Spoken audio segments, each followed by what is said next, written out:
What's going on? It's your boy Don Rico from the Imperial Empire. Gather around, ladies and gentlemen. Gather around. I've been speaking about this for quite some time, and this is one particular example. I kind of want to show you a very short clip of a woman talking about why your car payments is keeping you broke. I've also been talking about this in past content of mine, and this is a perfect jumping point to wherever it is that I want to talk about because I love talking about financial stuff and the reasoning why you should cut back on certain expenses, especially when you don't actually have to engage in them. And a lot of times, a lot of these financial mishaps are very much self inflicted. Do not get it twisted and do not get it fooled. Let's just deep dive real quick. So, we're going to jump into it real quick. This is just briefly kind of talking about this lady talking about why it is that you should avoid having a car payment. Again, I've been speaking about this for quite some time already. So without further ado, we're just going to jump straight into it. We're going to waste no time, ladies and gentlemen. Let's get straight into it and let's actually get into why. And this is going to be very quick, nothing crazy, nothing expansive, just a quick conversation. Let's get it.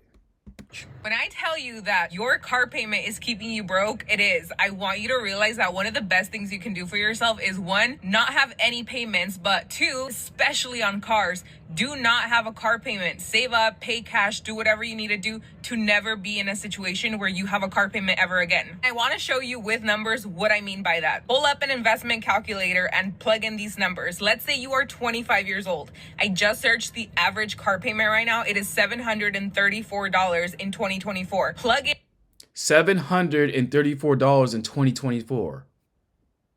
That's crazy. That is legitimately crazy. Now, I'm more qualified to speak on content such as this because I have no debts. I have no car payments. I have no major credit card debts. As a matter of fact, I can pay them off right now if I really wanted to, but I leverage them in different ways. Something I don't recommend most people do. You just really have to have the financial discipline to do it, but that's neither here nor there. That's a different video. 700 plus for a car payment is insane, guys.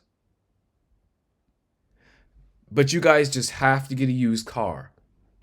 You just have to show off. You just have to flex. You feel like you deserve a new ride. And I'm telling you, it's keeping you broke.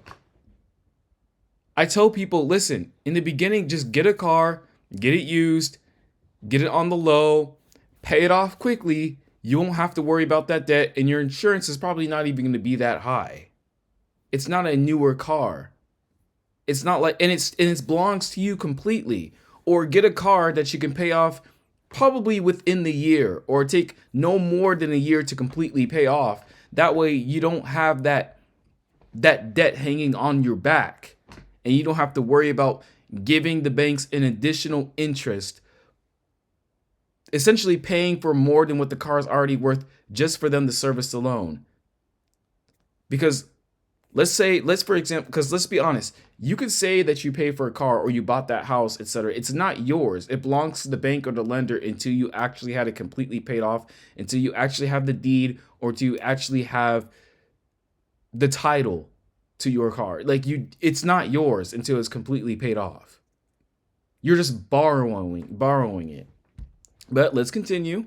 In that right now you have zero savings, okay? You are 25 years old. You are going to invest $734 in the good growth stock mutual funds, and this is how much you will have by retirement. If you were to never add a single dollar more ever again, by the time you retire, you will have more than $5 million. And let's say we're half wrong, okay? For the naysayers, I can already hear you guys, where are we gonna get $5 million?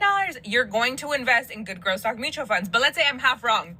You would still have $2.5 million. That's more than what most people have. And you are throwing that money away every single month in a car payment. That is literally you taking a car payment, just investing it. That's all it is. If you take anything away from this video, it is to never have a car payment. That is your one goal. Moving forward, you should aim to never have a car payment ever again. And I think that's about the gist of what it is that I want to talk about, guys.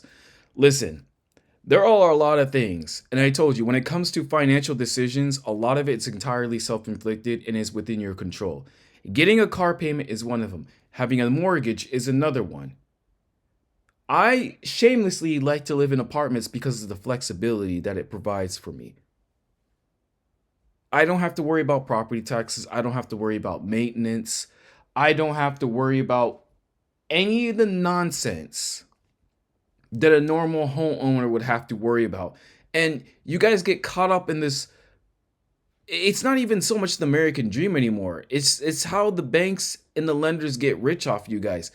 They sell you these homes, but the person who intelligently plays the real estate game actually does not own the home in their own name, and they can then leverage the home that they buy as an asset, which has its own tax perks and benefits. That's a whole nother conversation.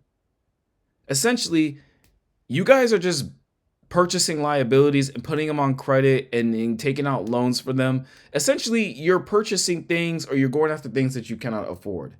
Things that otherwise, let's take what she said, for example. A 700 plus car payment could easily be, let's say, for example, your car is completely paid off. That's $700 plus you could put every single month towards an index fund or an ETF, which can grow and compound over a period of time.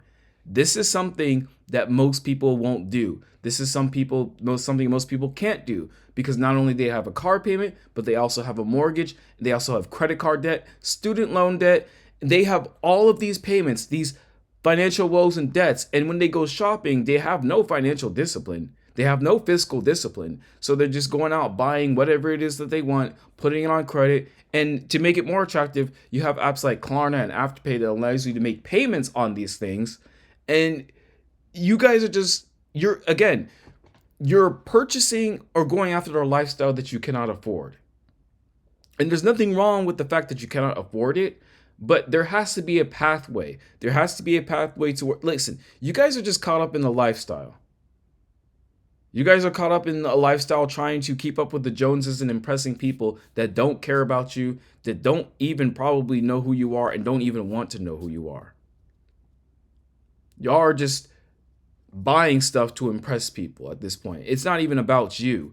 And even if you do make it about you, you let your feelings and emotions determine how it is that you're going to spend your money, which is a mistake, because you need to approach these things tactfully. You need to approach these things strategically, and you need to approach these things logically, because it is your money, it is your credit,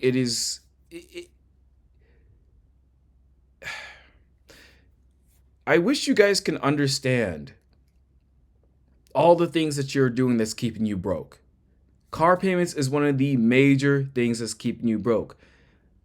If I lived, worked, and played all in the same area, I wouldn't even have a car. At most, I would have an e-bike. I would go to work on the e-bike, and whatever it is that I wanted to do, I would just take a walk or just go on the e-bike. Real talk. But alas, I live in California. Having a car is almost a must here. And quite frankly, I love having my car. But I had my car with the intention of paying it off completely, and I ended up doing that. So I get to enjoy the benefits of owning my car completely debt free and in the clear. So I just want you guys to actually understand why it is that we do certain things, and why it is that what it is that you're doing from a financial perspective in this aspect when it comes to car payments is keeping you broke. Trust me, it's not really worth it as much as you think it is. To me, it's about freedom. It's about freedom of choice, freedom from pressure, freedom from even having to do things, and freedom over your time. To me, that is too much of a price to pay just so I can flash and show off to a bunch of people that don't really care about me or don't even know who it is that I am. I'm very content with myself. I don't need to get a new car. I am perfectly happy with my 2015 Mazda 3. I am not switching up. I am not changing. I just got to keep up with the maintenance, and that's about it. And it's not even that expensive, and I ain't even tripping on it. I'm going to be honest with you. I intend on keeping my car until the wheels literally fall off and I can't drive it anymore. I don't see the point of upgrading. It has to make sense for me for not only a business perspective, but from a financial and long-term perspective. If it doesn't make sense for me from a financial and long-term perspective, I don't see myself getting a new car anytime soon. But you guys just have to impress people. You guys just have to measure up to a lifestyle. You guys just have to. I see this all the time, even at my job, and I spoke about it in one of my more recent videos. There are people at my place of work with driving cars that I know that they cannot afford, and I know that they're financing. And they're probably putting the majority of their paychecks into those cars. And it's stupid. It's ridiculous. The most important investment that you can make is in yourself. Buying yourself a new car is not an investment. I remember I talked to someone recently, hey, why did you finance to get a new car? You just put yourself back into debt and you could already completely paid off this car. Why do you feel the need to get a new car? But it's that feeling of having a new car. It's that new car smell. It's being sold a new car. It's about driving that new. And then it's not until like weeks or months later then they come to back and they realize, yeah, I should have kept them around. I don't know why about that. It's too late. Now you got to pay for that one. And you're probably going to end up refinancing it. And you're probably either going to, and you're doing it for the payment. That's how they try to get you guys. They try to get you guys through the payment, through the monthly payment, not recognizing that your APR, your interest rate, and the amount of interest that you're paying over time throughout the entirety of your loan, you're going to be paying close to double, if not more than double, than the initial value of the car, which vastly depreciates actually the moment you drive it off the lot.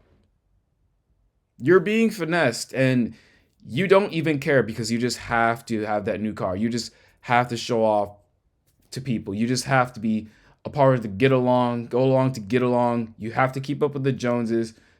You just have to impress your friends. It's silly.